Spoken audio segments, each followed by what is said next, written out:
In the cafeteria of a Korean high school, a group of students were bullying a girl. Not only did they pour soda into her food, they even dumped an entire tray of rice all over her. These kids must be majoring in character destruction or something. A chubby boy sitting across the table couldn't take it anymore and shouted at them to stop. But instead of backing off, the bullies called him a fat, disgusting pig. Funny world we live in, defend the weak, get insulted for free. Then, one of the punks walked up to him and threatened, "Eat your food, or I'll slap your jaw out of alignment." Clearly, this kindergarten gangster had no idea, this chubby kid wasn't the same pushover he used to be. One wrong move, and he'd be dining on prison food next. Rewind 2 days earlier, Pansu was a feared crime boss who ruled the wholesale market with an iron fist. We're talking rich, handsome, and loaded enough to fund a city's ramen supply for 3 years straight. Currently, he's leading a notorious gang that specializes in contract violence, the kind of group that doesn't blink at shady work. You can tell how feared he is by the way his henchmen behave, all nervous and respectful, like newlyweds meeting the in-laws for the first time. The one man Pansu trusts the most is his right-hand guy, Man Chun. Right now, Pansu's got a deal with a real estate company. They're trying to clear out a block to build a shiny new shopping mall. Most people agreed to move, but one stubborn woodshop owner just wouldn't budge. Stubborn like concrete reinforced with steel. Since the man refused to drink the polite tea, Pansu ordered Man Chun to take 500 brothers and check up on the old guy's health. If he wouldn't sign the eviction papers, they'd take something else from him, like, say, an arm. Just a small souvenir. The poor man freaked out so bad he probably leaked fear through his pants. He signed immediately, and Pansu hadn't even raised his voice yet. Truly moving stuff. One day, Pansu was eating at a humble noodle shop. At the next table was a chubby high schooler named Dong Hun, devouring bowls like a human vacuum. After scarfing down 8 bowls of noodles, he realized he forgot his wallet. Impressive appetite, goldfish memory. So Pansu, out of pity or sheer confusion, paid for the kid's meal. On the way home, traffic got jammed, so he stepped out of his car for some fresh dumpster-scented air. Right then, the same student from earlier fell off a rooftop and crashed right into Pansu. The universe has a wicked sense of humor. Next thing he knew, Pansu woke up in a hospital. The nurse kept calling him Dong Hun, which left him totally confused, like, what kind of nonsense was this? He ran outside and was horrified to see his body lying unconscious in another hospital room. Suddenly, a teary-eyed old man barged in, calling him son. One look in the mirror, and Pansu realized he had switched bodies with that big-headed, baby-faced teenager. Because Dong Hun was acting super weird, the doctor assumed he had lost his brain in the fall. Honestly, with that kind of fall, he probably lost Wi-Fi in his brain too. While sulking in despair, Pansu remembered the lady who owned the noodle shop. Before he left, she had promised him a surprise gift, but when he returned to find her, the shop had closed down. Poof! No gift. Just a scam with a splash of MSG. Unable to accept this nightmare, he returned to his penthouse. There, he saw his wife crying alone. Touched by the moment, he thought maybe she was mourning for him. Turns out she was just upset about a broken necklace. Wow! Her love for material things could survive a natural disaster. When she saw a stranger in the house, she freaked out and called the cops. The more Pansu tried to explain, the more terrified she got. "How do you know I have armpit sweat problems, you psycho?"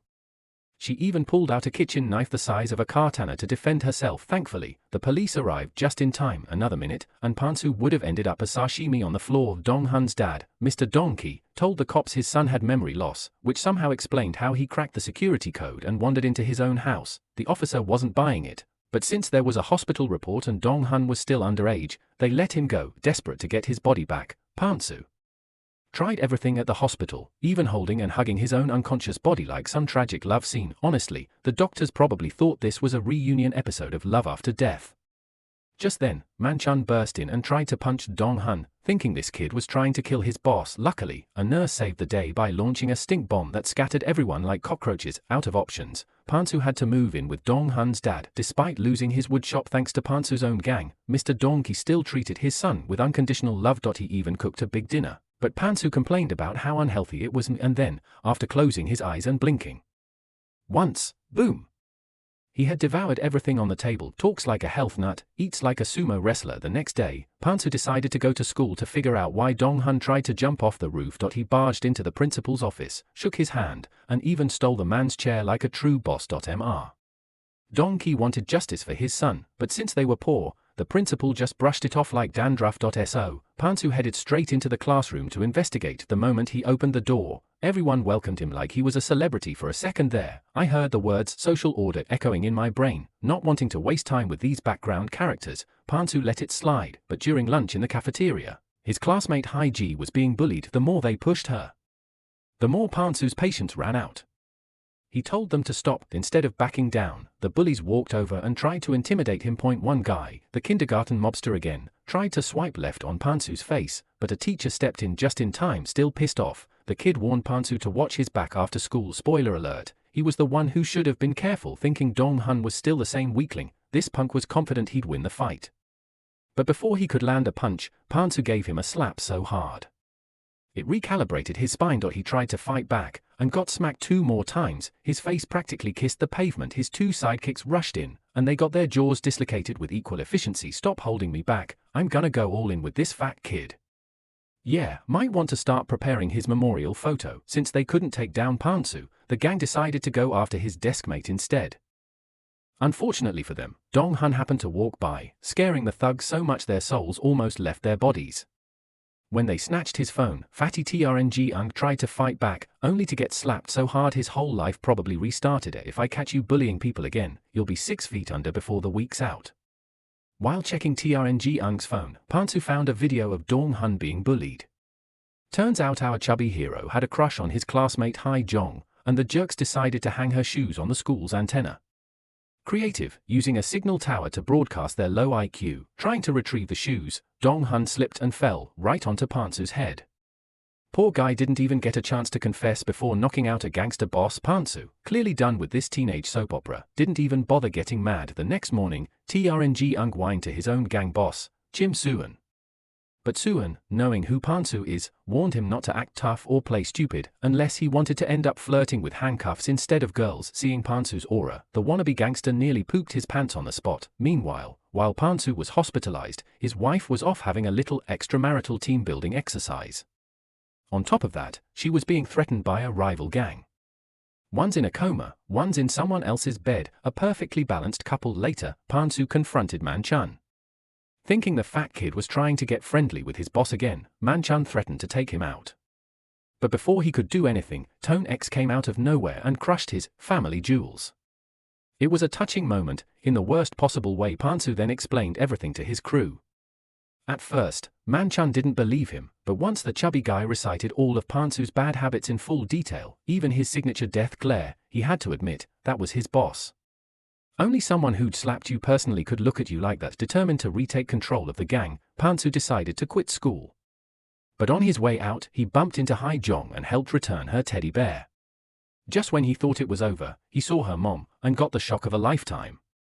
It was his ex-plot twist level, K-drama final episode. Pansu couldn't help but blurt out her name, and immediately got smacked by Miss Yu for being disrespectful. Some people use nostalgia to reconnect. Pansu just used his face to catch fists that night. He reminisced about their good times. But instead of romance, all he saw was Miss Yu beating the crap out of him. The memories were 50% sweet, 50% brain damage. Then he had a thought. The next morning, he had someone pluck one of his hairs, then gently pulled one from Hae-jong's head, either a fatherly move or something straight out of the FBI's handbook. Once the DNA results came in, Pansu was speechless. Hae-jong was his daughter. The next day, the mean girls were at it again. Since he couldn't hit women, he asked Manchun to handle it. But Chun refused. Turns out even gangsters have morals. Street thugs, not street trash. So Pansu went to Miss Yu and told her Hae-jong was being bullied. Teary-eyed, she admitted it was her fault. Because the girl grew up without a father, she'd been picked on her whole school life. Hearing that, Pansu was filled with guilt. He swore to protect his daughter no matter what. Under the guise of Dong-hun, he invited her to train and get stronger. This father-daughter duo was about to become the Avengers of high school. He hit the gym. She learned martial arts from Manchun. Like father, like daughter, even if it's punching people.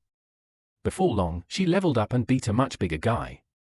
Either she trained like a beast, or the script just sped things up. Meanwhile, Pansu worked his butt off. His huge dad bod slimmed down into a six-pack of justice. Girls started drooling wherever he went.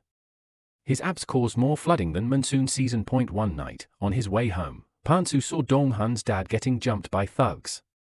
He jumped in, but Dong-ki shielded him, taking the blows instead and getting knocked out cold. If this guy doesn't get a Dad of the Year award, no one should. Pan-su called Man-chan and had the loan sharks taught a lesson. After a few solid punches, they were apologizing like kids who broke the TV. From gangsters to crybabies, what a transformation. After bringing Dong-ki home, Pan-su even cooked for him. A thug with kitchen skills, rare breed. Too bad he still didn't realize he's the one who got Dong-ki fired and into debt in the first place. The next day, the mean girls struck again, but this time Hae-jong served them a hot bowl of justice. Who knew onion soup could burn so much? Pan-su, watching from nearby, smirked like someone who just pulled off the perfect trap. That night, he visited Miss Yu's restaurant to relive old memories. Right then, some creepy old men groped her, and Pan-su beat them like drums. I haven't touched her in over 10 years and you think you can, he roared. Miss Yu rushed to stop him, but one look into his eyes reminded her of the guy who ghosted her after knocking her up. Classic rom-com moment, with fists. Lately, Miss Yu noticed Dong-hun acting just like Pan-su. So he came clean. She didn't believe him until he recited all their memories. With that kind of detail, either he still loved her or had an emotional spreadsheet. Pan-su asked why she never told him about the baby. Miss Yu, furious, said he didn't deserve to know and kicked him out. And turns out they'd been childhood sweethearts. But because he chose ambition over love and married the chairman's daughter, she went full single mom mode, raising Hae-jong alone. If this story doesn't win the National Heartbreak Award, nothing will. The next day, Pan-su saw how happy Hae-jong was to be invited to a birthday party by her crush. Little did she know, her bullies were invited too. Surprise gift, stomach cramps from stress. Meanwhile, Pan-su sat at a tea shop, waiting for Miss Yu. He apologized to her, but she wasn't having it. Desperate to rekindle their past, he chased Miss Yu down and kissed her right in the middle of a cafe, leaving everyone's jaws wide open. Usually people open their mouths to eat, but here, they did it out of pure shock. Then came a slap so loud it echoed across the universe. Miss Yu wasn't playing games, she dragged the creep straight to the police station. Meanwhile, Pan-su got a call from a classmate saying Hae-jong was in trouble. Without a second thought, he rushed over like a knight in shining armor, just after breaking up with her. Straight out of a midday K-drama. On the other side, a group of jerks were trying to film Hae-jong drinking, hoping the footage would get her expelled. But being a straight-A student for years, she refused. That's when the upperclassman showed his true colors, dumping a bowl of liquor on her head and letting the rest bully and humiliate her. What is this, the water festival? Thankfully, Pan-su burst in just in time. He took down the security guards with ease, wrapped Hae-jong in his jacket, and tried to get her out of there, but the punk still didn't know fear. Haven't seen the coffin, haven't cried yet. Or maybe haven't seen boobs, so they're still hyped. Either way, Pan-su decided to teach them a good old life lesson. With his strength, he knocked sense into them one by one, smashing their pride and possibly their profile pictures. Every guy who came at him got a free dental checkup. No insurance needed. Still, they were too many, so he took a few hits too. Eventually, it came down to the gang leader, who got sent flying into a pool. Clean and ready for the ER. Then the bad boy tried to hit Hae-jong, but she dodged, spun, and kicked him where it hurts. Bye-bye family line. No birth control needed after that. Pan-su's heroic rescue had all the girls swooning. The next morning, Man-chan was stopped at the hospital. Turns out, the rival gang had teamed up with Pan-su's wife to take down their leader. What a heartwarming tale of betrayal. Our Marriage, Undercover Edition. While Pan-su was still figuring out how to deal with that, he got a confession from a teenage girl. His only response was to scream in her face and walk off. Even Korean drama dads can't catch a break. Hae-jong ended up pouring her heart out to her mom. Miss Yu panicked and told her daughter not to fall for that cursed man. The old flame hadn't even cooled down, and a new spark was already flaring up.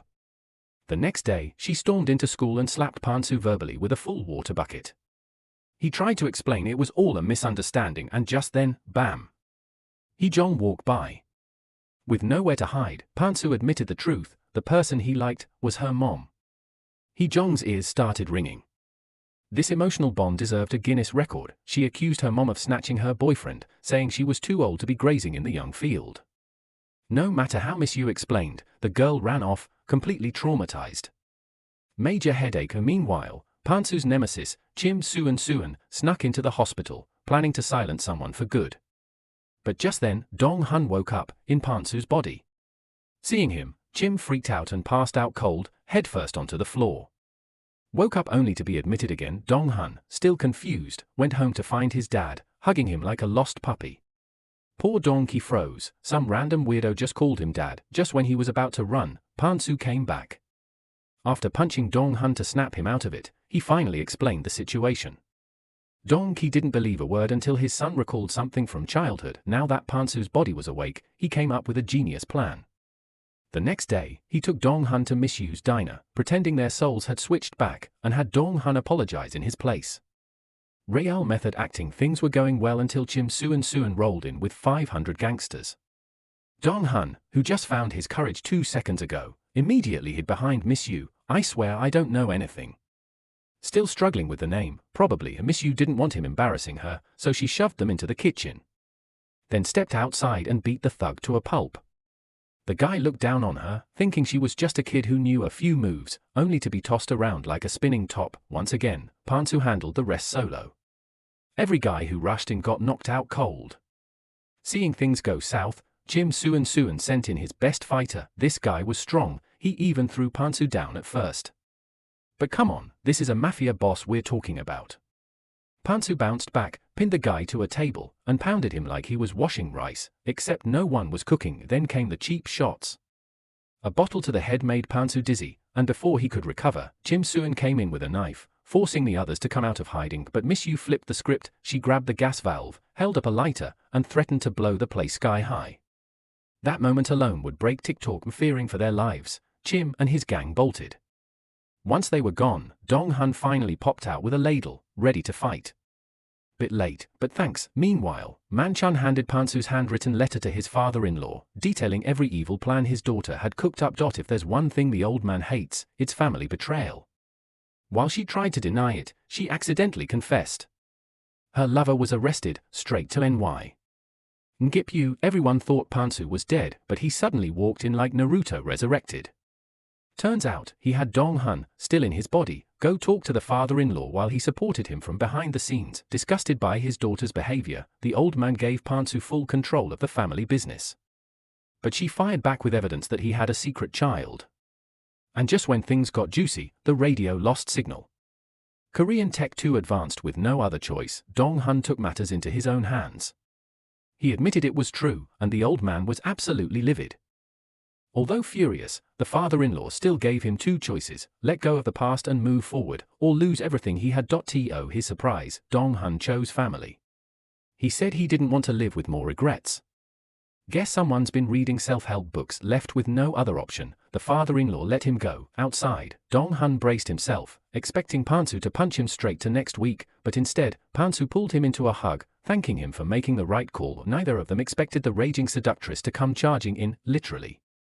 She drove straight into them like she was auditioning for Fast and Furious. Pansu managed to shove Dong Hun out of the way, but he himself took the full hit. He was rushed to the hospital, clinging to life. Believing the end was near, Pansu confessed he was actually Hee Jang's father, and apologized for abandoning her and her mom years ago. Hee Jang was beyond shocked. Plot twist level: your dad is that guy who kept screwing up. Right after his confession, Pansu passed out. Dong Hun suddenly collapsed too, dropping like a Wi-Fi signal during a storm. In a strange, dreamlike moment, he saw the noodle shop lady performing surgery on him. Because apparently, in this universe, being a chef qualifies you for brain surgery. The next day, both of them returned to normal like nothing happened. Dong Hun walked into class and was stunned. Everyone welcomed him like a celebrity. Even the school bully had gone full golden retriever mode. Most importantly, he had finally won Hee Jang's heart. Meanwhile, Pansu hung up his gangster coat and partnered with Mu to run the noodle shop. Even Dong Hun's dad came to help, and that, folks, is the end of the story. If you enjoyed it, don't forget to like and subscribe. Your support keeps me going and helps bring you more crazy stories like this one.